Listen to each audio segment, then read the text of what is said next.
Hello everyone, my name is Abhishek Masyawa and I am a student of IIM Trichy PGPM 2020-22 batch. On 1st February 2021, Finance Minister Nirmala Sitharaman presented the Union budget in a digital format. The key theme of this budget is growth, as against taking a conservative stance and managing fiscal consolidation. This was very much needed considering the COVID-19 pandemic's impact on financial year 21.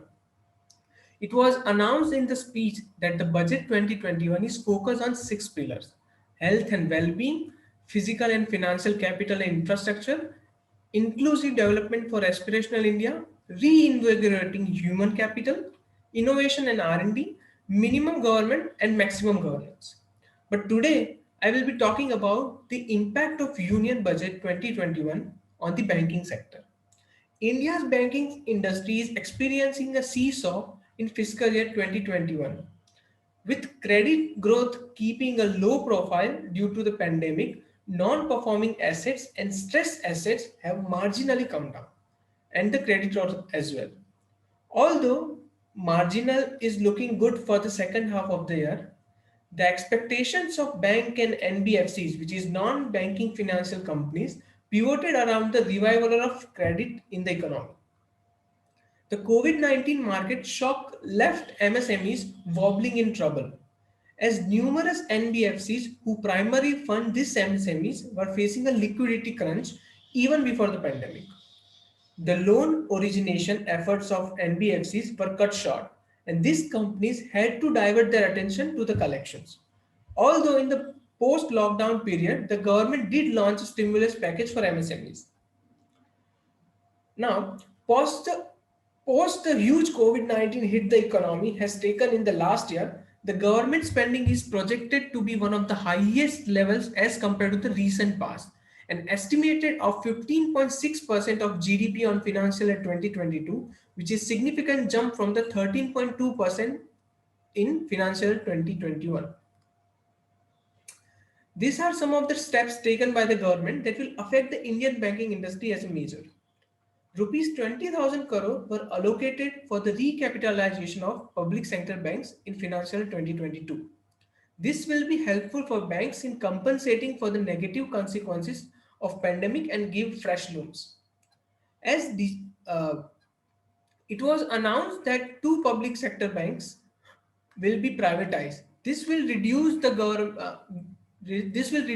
burden on the Indian economy, because due to increasing NPAs, the government had to step up every time and had to recapitalize the bank. So privatizing will reduce the burden on the Indian economy. But there are fears in the public that privatization of bank may help just the corporate sector instead of the common people.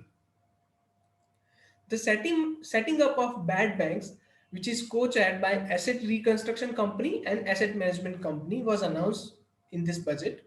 This reduced the huge burden of NPAs on the banking system, and a separate specialized entity is expected to recover bad loans efficiently, which will be very helpful for the banking sector in the long run. But this shouldn't act as a bailing out banks every time for the bad loans. That may lead to a lack of responsibility of banks in giving loans that may turn to the NPAs. Now, 1500 crores were allocated to boost digital payments. More cashless payments mean less burden on the banks. Push for digital payments will also be very helpful for the fintech sector, as digitization has gathered steam in banking sector and NBFCs. Fintech companies and lenders will keenly try to maximize this scheme by accepting digital payments and making loan origination and dispersal digitally. In conclusion, the Union Budget 2021 brought several big changes in the banking sector, such as privatization, bad bank, and so on. But non-performing assets and increased liquidity support for NBFCs are hoped to become key drivers in the recovery of BFSI sector. However, the government must necessitate to take every step to prevent the formation of bad loans by fixing the root cause. Only then and these changes will be beneficial in the long run. Thank you.